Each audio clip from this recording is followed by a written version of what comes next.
Hello and नमस्कार दोस्तों। तो फिर से आपका इस यूट्यूब चैनल पर हार्दिक अभिनंदन एवं स्वागत है। तो आज हम जो ज्यामिति है उसका जो बेसिक वो सीखने वाले हैं। ज्योमेट्री, इसको हम बोलते हैं ज्यामिति या उसको रेखागणित भी हम कहते हैं। तो रेखागणित के पिता है उसको हम क्या बोलते हैं? यूक्लिड है। उनके पिता क्या हैं? यूक्लिड है। तो आज हम चर्चा करेंगे लाइन और एंगल के बारे में। किसके बारे में हम करेंगे? लाइन और एंगल के बारे में करेंगे। देखिए कि यहाँ पर हमारे पास क्या है। पहला टॉपिक हम पढ़ेंगे लाइन एंड एंगल यानी रेखा और कोण। उसके बाद हम पढ़ेंगे जो ट्राइंगल यानी त्रिभुज पढ़ेंगे। उसके बाद हम पढ़ेंगे चतुर्भुज पढ़ेंगे। उसके बाद हम वृत्त और उसके बाद हम जो पॉलीगन यानी जो बहुभुज है उसके बारे में हम चर्चा करेंगे। ठीक है। तो आज हम पहले पढ़ेंगे कि बिंदु के बारे में पढ़ेंगे। पहले हम क्या पढ़ेंगे? बिंदु के बारे में। तो हमारा टॉपिक है लाइन एंड एंगल।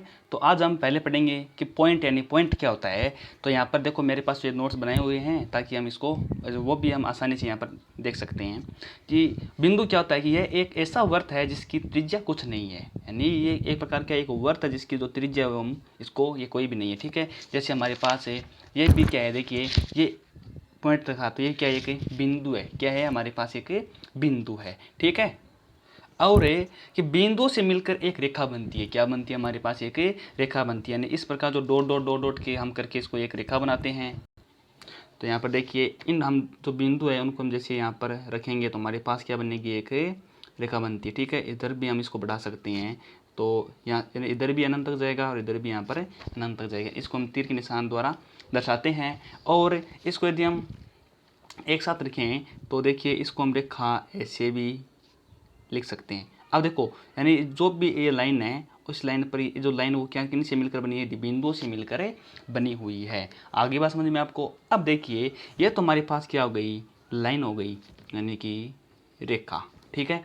और इन पर मैंने मान लिया कि कोई दो बिंदु है। हमने यहाँ पर एक बिंदु मान लिया ए और यहाँ पर मैंने बिंदु मान लिया बी है। तो ए और बी ये क्या हो गया? इसका रेखाखंड हो गया। रेखा का एक भाग हो गया। क्या हो गया? एक भाग हो गया जो क्या एक निश्चित लंबाई का होता है। ठीक है। तो हमारे पास इसको हम बोलते हैं ए बी रेखाखंड। क्या बोलते हैं? ए बी रेखाखंड। ठीक है। तो रेखाखंड क्या होता है? एक निश्चित दूरी होती है। क्या एक निश्चित दूरी होती है? यानी दो बिंदु होते हैं उनके बीच की दूरी होती है एक रेखाखंड। ठीक है। अब देखो एक किरण होती है। क्या होती है? एक किरण। ठीक है। किरण क्या होती है? किरण एक बिंदु से स्टार्ट होती है और अनंत तक चलती है। कहाँ तक चलती है? अनंत तक चलती है। वो एक ही तरफ चलती है। किधर चलती है? यानी एक ही तरफ चलती है। उसको हम बोलते हैं किरण बोलते हैं। क्या बोलते हैं? हम इसको किरण बोलते हैं। तो हम यहाँ पर भी देख सकते हैं कि बिंदु से मिलकर रेखा बनती है। बिल्कुल बनती है। इसको हम इस प्रकार भी लिख सकते हैं। ठीक है। ये क्या हमारे पास एक रेखा है और जो बिंदु की एक निश्चित दूरी होती है उसको हम बोलते हैं रेखाखंड बोलते हैं। और किरण जो एक बिंदु से स्टार्ट होकर एक तरफ बढ़ती जाती है उसको हम बोलते हैं किरण बोलते हैं। ठीक है। अब हम संरेख एवं असंरेख बिंदु पढ़ने वाले हैं यानी कि collinear and non collinear point क्या होता है।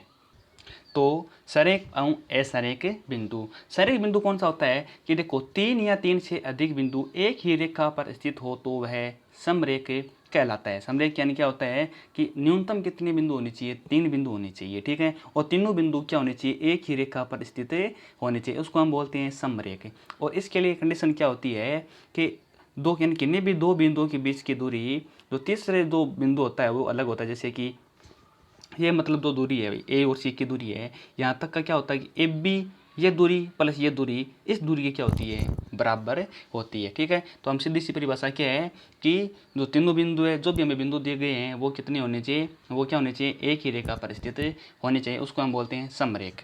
और असमरेख क्या होता है कि तीनों बिंदु एक ही रेखा पर स्थित न हो तो वे असमरेख कहलाते हैं। क्या कहलाती हैं? असमरेख कहलाते हैं।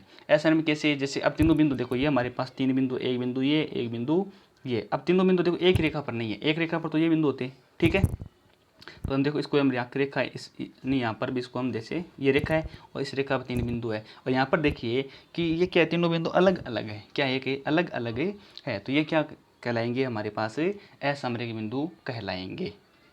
उसके बाद हम पढ़ने वाले हैं पॉइंट ऑफ इंटरसेक्शन, यानी जो प्रतिच्छेद बिंदु है वो क्या होता है कि जब दो या दो से अधिक लाइनें कि एक ही बिंदु से गुजरे तो वह प्रतिच्छेद बिंदु कहलाता है। यानी कि दो या दो से अधिक, दो तो होनी चाहिए, यानी कि दो तो लाइन होनी चाहिए, और दो से अधिक कितनी भी लाइन हो सकती है। जैसे कि हमारे पास ये एक रेखा है और ये क्या हमारे पास एक रेखा है। अब ये दोनों जिस बिंदु पर मिलती है उसको हम बोलते हैं प्रतिच्छेद बिंदु। क्या बोलते हैं हम इसको? प्रतिच्छेद बिंदु। ठीक है। और इसके अंदर देखो और भी रेखाएं हो सकती है, देखो ये 3 भी हो सकती है, 4 भी हो सकती है, लेकिन इन सभी बिंदुओं का जो प्रतिच्छेद बिंदु होता है उसको हम बोलते हैं, जो यानी जो यहाँ पर जो काटती है उसको हम बोलते हैं प्रतिच्छेद बिंदु। और जो ये रेखाएं हैं उनको हम बोलते हैं संगामी रेखाएं। क्या बोलते हैं हम? संगामी रेखाएं, यानी इनका संगम स्थान कौन सा है, ये पॉइंट है, या इसको हम संगामी बिंदु भी बोल सकते हैं। ठीक है। अब हम आगे चर्चा करेंगे। अब हम पढ़ेंगे कि रेखा है यानी कि लाइन है वो कितनी प्रकार की होती है। देखिए रेखा एक तो वक्र रेखा होती है। क्या होती है? वक्र रेखा होती है। एक सरल रेखा होती है। वक्र रेखा जैसे कि ये कोई भी एक वक्र हमारे पास, इसको हम बोलते हैं वक्र रेखा। ठीक है। और सरल रेखा क्या होती है? जो हम एक सीधी सी लाइन खींच देते हैं उसको बोलते हैं हम सरल रेखा। ठीक है। और संगामी रेखा क्या होती है? नहीं, जो कॉन्करेंट लाइन है उसको हम बोलते हैं, जैसे अब ये बताया था मैंने आपको, प्रतिच्छेदी रेखाएं हैं उसको हम संगामी रेखा भी कह सकते हैं। यानी कि दो या दो से अधिक रेखाओं का को हम क्या बोलते हैं, जो इसको प्रतिच्छेद करे तो उसका क्या होता है? संगम। तो यहाँ पर क्या इसका संगम है, इसको हम बोलते हैं संगामी बिंदु या फिर प्रतिच्छेदी बिंदु। ठीक है। और समांतर रेखाएं क्या होती है? यहाँ पर देखिए यहाँ पे समांतर रेखाएं। समांतर, देखो समांतर रेखा क्या होती है कि वो एक दूसरे को कभी भी प्रतिच्छेद नहीं करती, यानी कि उनकी जो बीच की दूरी है वो मतलब जहाँ तक वो रेखाएं चलती है वहाँ तक की दूरी वो क्या समान बनी रहती है। जैसे कि यहाँ तक ये हमने मान लिया कि 5 मीटर है इनके बीच की दूरी, तो यहाँ पर भी क्या होगी? 5 मीटर होगी। आगे बात समझ में आपको? और हम समांतर को, जैसे ये रेखा मान लिया हमने, एल रेखा मान ली, इसको हम मान लिया एम, और इसको हम कैसे दर्शाएंगे? एल समानांतर है एम, यानी कि रेखा एल समानांतर है एम के। ठीक है। और एक हमारे पास क्या है? तिर्यक रेखा होती है। क्या होती है? तिर्यक रेखा। और तिर्यक रेखा क्या होती है? तिर्यक रेखा जैसे कि जो अब समानांतर रेखा है इसमें हम समझे तो हमारे पास क्या होगा? ये क्या समानांतर रेखाएं हैं। ठीक है। और इनको हम एक तिरछी लाइन से काटें तो इसको बोलते हैं हम तिर्यक रेखा। क्या बोलते हैं हम इसको? तिर्यक रेखा। अब हम देखेंगे कि जो समांतर रेखाएं हैं उनको एक तिर्यक रेखा क्या करती है? प्रतिच्छेद करती है। तो देखो यहाँ पर क्या बनते हैं? कोण बनते हैं। क्या बनते हैं? कोण। तो रेखाओं द्वारा जो कोण बनाए जाते हैं उनके बारे में अब हम सीखने वाले हैं। तो देखो कि ये हमारे पास दो रेखाएं हैं, समांतर रेखाएं हैं आपस में। ठीक है। और इसको एक प्रतिच्छेदी रेखा है, जो तिर्यक लाइन है वो क्या कर रही है? प्रतिच्छेद कर रही है। तो देखो एक कोण तो हमारे पास ये बन रहा है, एक कोण, यानी 4 कोण तो ऊपर बन रहे हैं और 4 ही कोण यहाँ पर नीचे बन रहे हैं। ठीक है।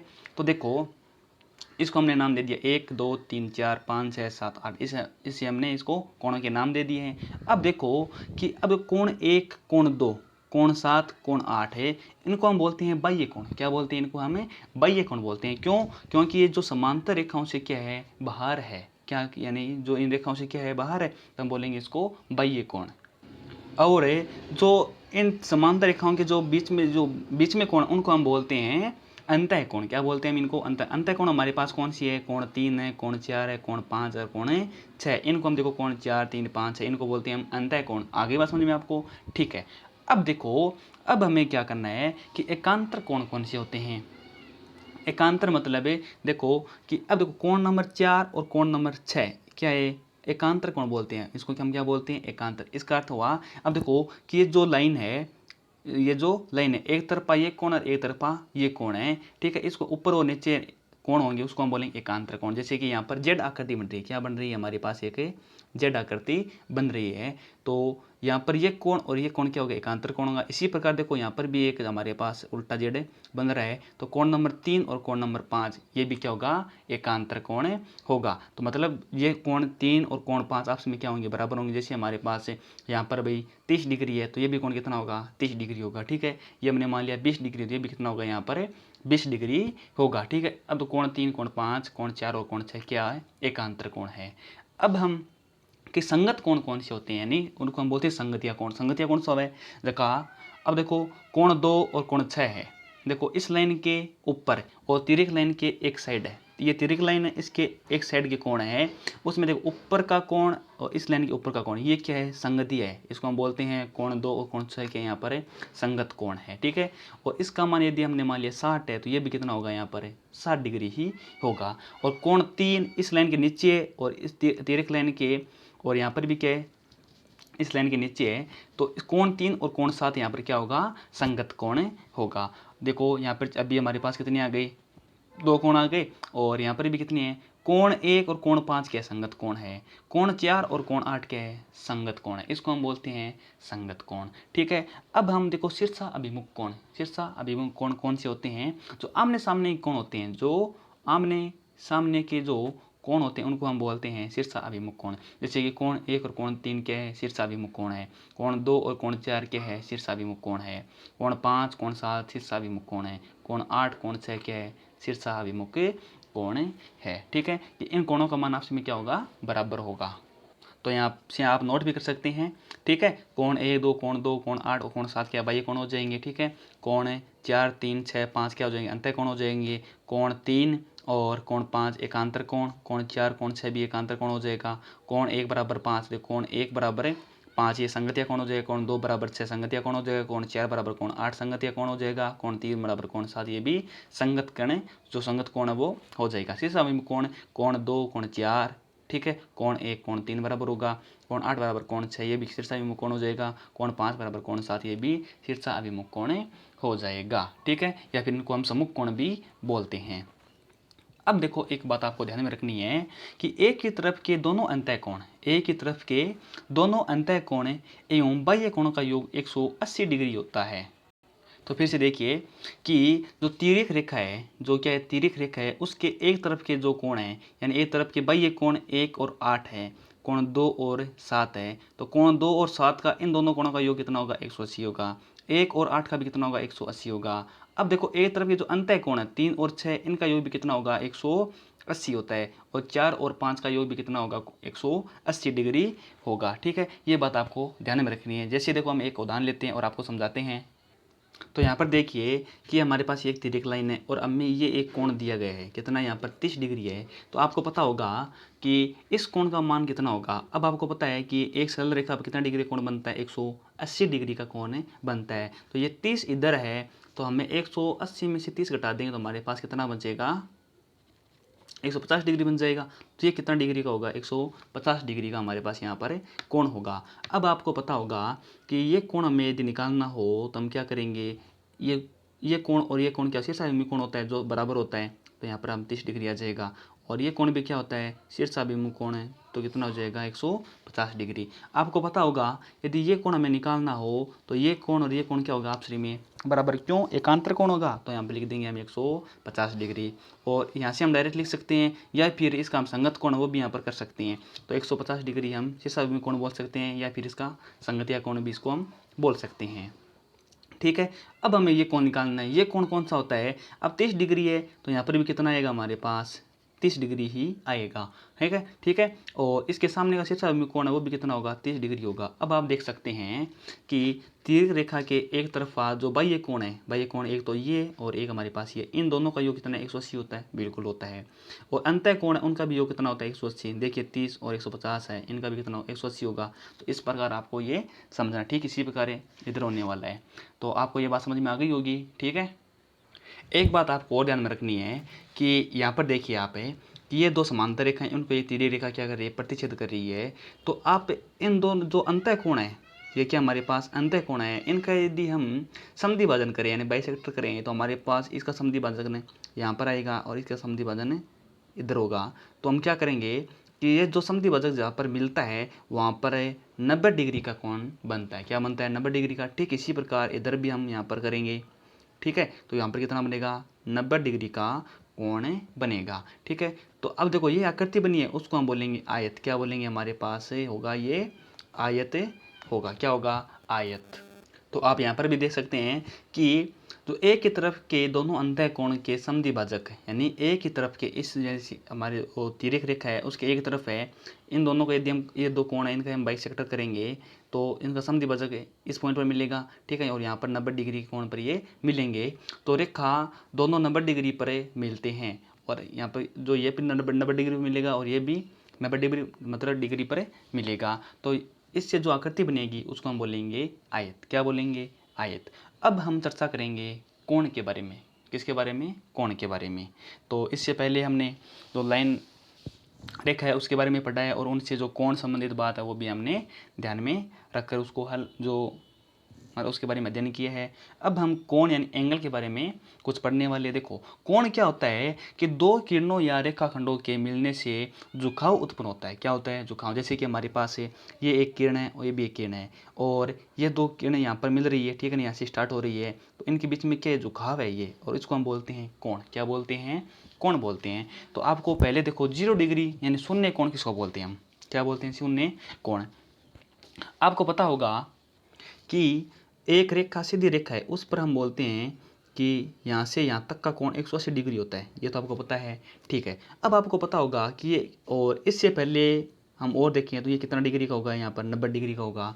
और ये कोण कहीं पर ये ऐसा भी रहा होगा कि हमने भाई ये 45 डिग्री का मान लिया, ये कोण क्या कम होता जा रहा है। तो देखो ये हमारे पास कोई एक रेखा है, तो इस पॉइंट पर देखो यानी यहाँ पर यानी कोई भी,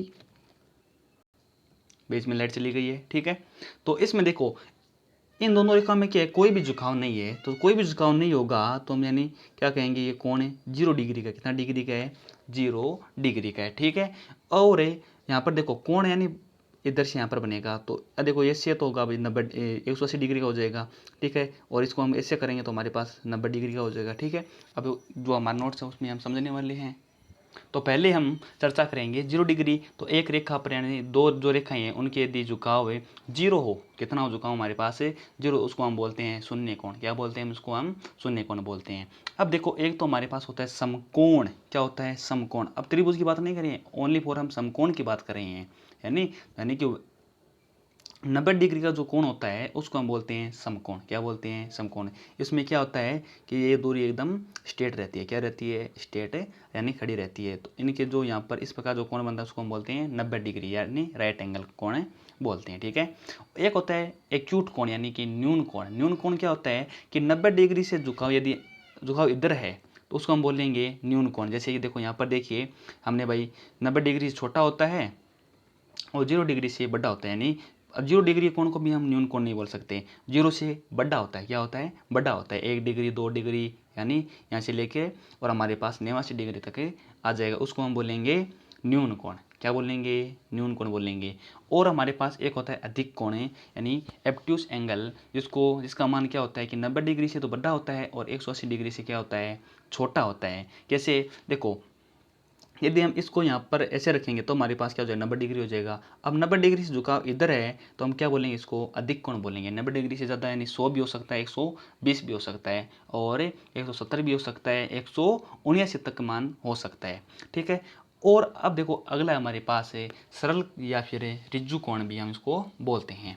सरल या रिज्जु कोण यानी कि स्ट्रेट एंगल, उसको हम क्या बोलेंगे कि थीटा का मान यानी 180 डिग्री, यानी कि 180 डिग्री कोण को हम क्या बोलते हैं?